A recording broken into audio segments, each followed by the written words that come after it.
আসসালামু আলাইকুম দর্শক, সবাই কেমন আছেন? আশা করি আলহামদুলিল্লাহ অনেক অনেক ভালো আছেন। আজকে আপনাদের যে ভিডিওটা দেখাবো সেটা অবশ্যই আপনারা ভিডিও টাইটেল এবং থাম্বনেল থেকে বুঝতে পেরেছেন। তারপরে বলছি, বাংলাদেশ পরিবার পরিকল্পনা অধিদপ্তরে যে সার্কুলারটা হয়েছে, সেই সার্কুলার কীভাবে আপনারা অনলাইনে দরখাস্ত করবেন, অনলাইনে অ্যাপ্লাই করবেন, সেটা আজকের ভিডিওতে আমি দেখিয়ে দেবো এ টু জেড।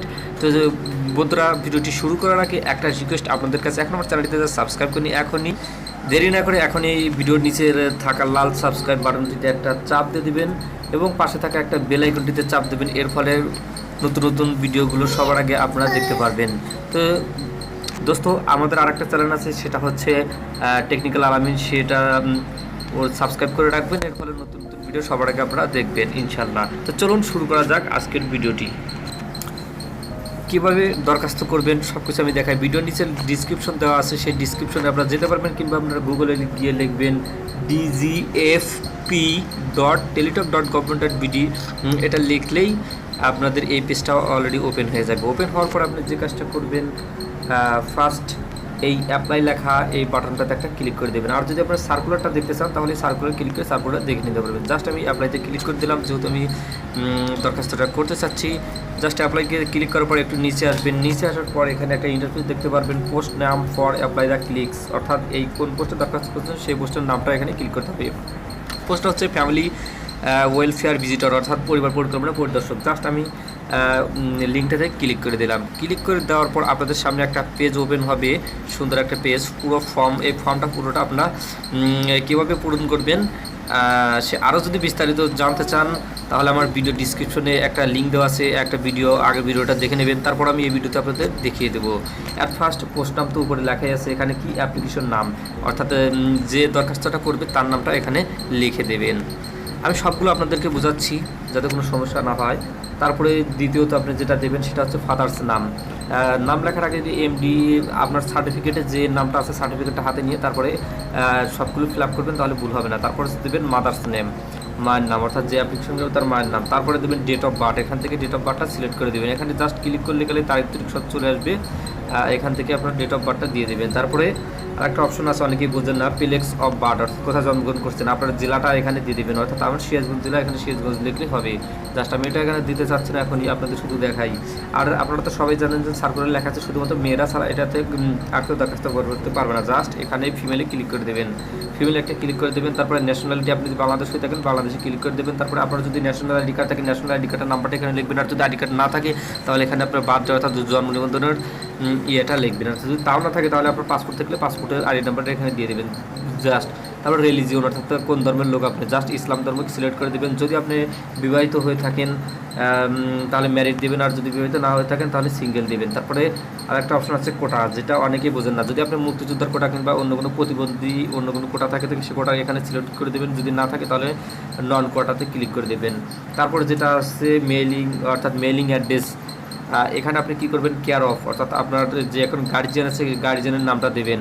অর্থাৎ আপনার বাবা যদি আপনার গার্জিয়ানের বাবার দেবেন, আর যদি বিয়ে হয়ে থাকে তাহলে স্বামীর নাম এখানে দিয়ে দেবেন।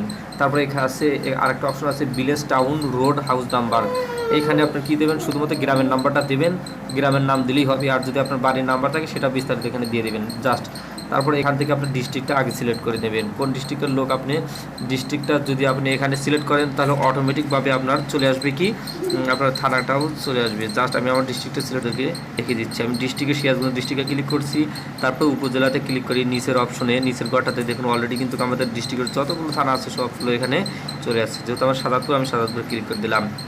তারপর আছে কি পোস্ট অফিস, আপনার পোস্ট অফিস কি, পোস্ট অফিসের নামটা এখানে দেবে। পোস্টাল কোড, পোস্টাল কোড অনেকেই জানেন না, যদি না জেনে থাকেন জাস্ট আপনার করবেন, যদি আপনার বাড়ি হয় সিরাজগঞ্জ, প্রথমে জেলার নাম লিখবেন। আমি যদি আমার নিজেরটা বলি, সিরাজগঞ্জ, সরি ওগুলো কিচ্ছু দরকার নেই, আপনার পোস্ট অফিসের নামটা দিয়ে গুগলে সার্চ করবেন। যেমন আমার পোস্ট অফিসের নাম কৈজুরি পোস্টাল কোড লিখে গুগলে যদি সার্চ করেন আপনার পোস্টাল কোড চলে আসবে। পোস্টাল কোডটা এখানে দিয়ে দেবেন। জাস্ট দেওয়ার পরে দ্বিতীয় নম্বর একটা অপশন আছে পার্মানেন্ট অ্যাড্রেস। অনেক মেয়ের তো বিয়ে হয়ে যায় নাকি, প্রথমে উপরে আমরা যে ফর্মটা পূরণ করলাম ঠিকানা, ওটা হচ্ছে তার পারিবারিক অর্থাৎ পূর্বের ঠিকানা। আর যদি বর্তমান ঠিকানা দিতে চান তাহলে এই পার্মানেন্ট অ্যাড্রেস এই নিচের ফিল-আপটা পূরণ করতে হবে। আর যদি আপনার পার্মানেন্ট অ্যাড্রেস এবং বর্তমান ঠিকায় বিয়ে যদি না হয়ে থাকে তো যাই হোক যে জাস্ট এটাতে ক্লিক করে দেবেন। আর যদি বিয়ে হয়ে থাকে আপনার তাহলে আপনি এই এই পুরো পার্মানেন্ট অ্যাড্রেসটা আপনার ফিল আপ করতে হবে, এখানে টিক দিবেন না।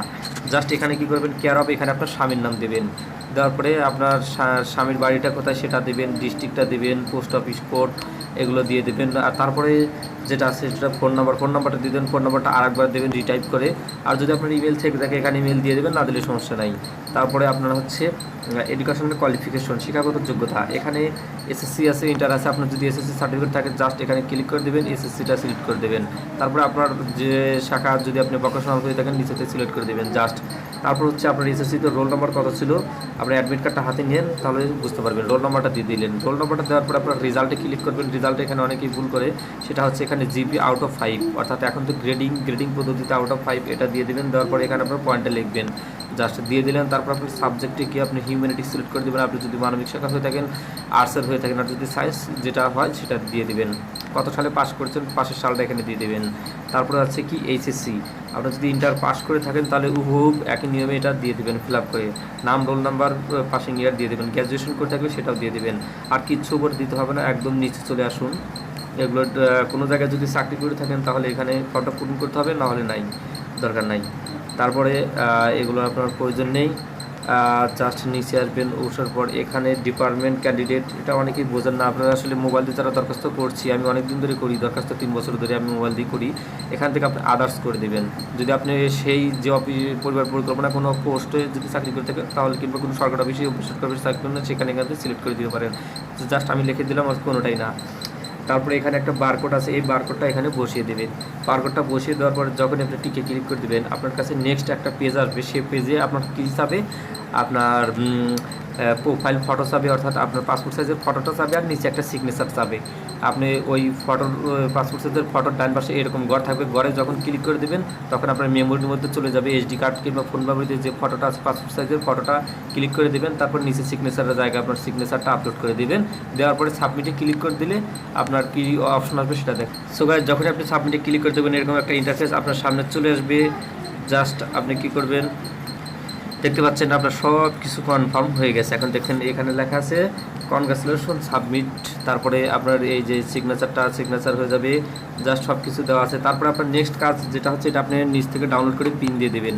পিন দেওয়ার পরে সেভ তো দিয়ে দিলেন। তারপর এখন কি এসএমএস করতে হবে। এসএমএস কীভাবে করতে হবে, প্রথমে আপনার মোবাইলের এসএমএস অপশনে যান। তারপরে আপনার যে ইউজার আইডিটা আছে, ইউজার আইডি এই অ্যাপ্লিকেশনে একদম প্রথমে আছে, ইউজার আইডি টাইপ করবেন। ইউজার আইডি টাইপ করার পরে স্পেস দেবেন। স্পেস দেওয়ার পরে কীভাবে এসএমএস করতে হয় সেটা আমি দেখাই। প্রথমে আপনার এসএমএস অপশনে যাবেন, তারপরে গিয়ে লিখবেন DGFP স্পেস দেবেন। দেওয়ার পরে আপনার ইউজার আইডিটা দিবেন। তারপরে সে এসএমএস করবেন 16222-এ। তারপর আপনার মোবাইলে একটা ফিরতি এসএমএস চলে আসবে। এই এসএমএসটি আপনি সেকেন্ড এসএমএসে লিখবেন, এই এসএমএসে আপনার পিন নাম্বার দেওয়া থাকবে, লিখবেন DGFP space space pin number space 16222-এ ক্লিক করে দেবেন, এসএমএস করে দেবেন। ব্যাস, আপনার কাজ শেষ। তারপর আপনাকে একটা কনফার্ম ইউজার আইডি এবং পাসওয়ার্ড দেওয়া হবে। পরবর্তীটাতে আপনি অ্যাডমিট কার্ড তুলতে পারবেন। আর যদি বিস্তারিত জানতে চান তাহলে আমাদের ভিডিও ডিসক্রিপশনে একটা লিঙ্ক দেওয়া আছে, ভিডিও সেটা দেখে নেবেন। কীভাবে পাসপোর্ট সাইজের ফটো মোবাইলে তৈরি করা যায় এবং সিগনেচার তৈরি করা যায় সবগুলো আমি দিয়ে দেবো, A to Z ওটাতে দেখিয়ে দেবো, আপনারা দেখে নেবেন। ওকে, সবাই ভালো থাকবেন, ধন্যবাদ, আল্লাহ হাফেজ। আর এখন হচ্ছে আমার চ্যানেলটি যারা সাবস্ক্রাইব করেন সাবস্ক্রাইব করে পরবর্তী আপডেটগুলো সবার আগে আপনারা পেয়ে যাবেন।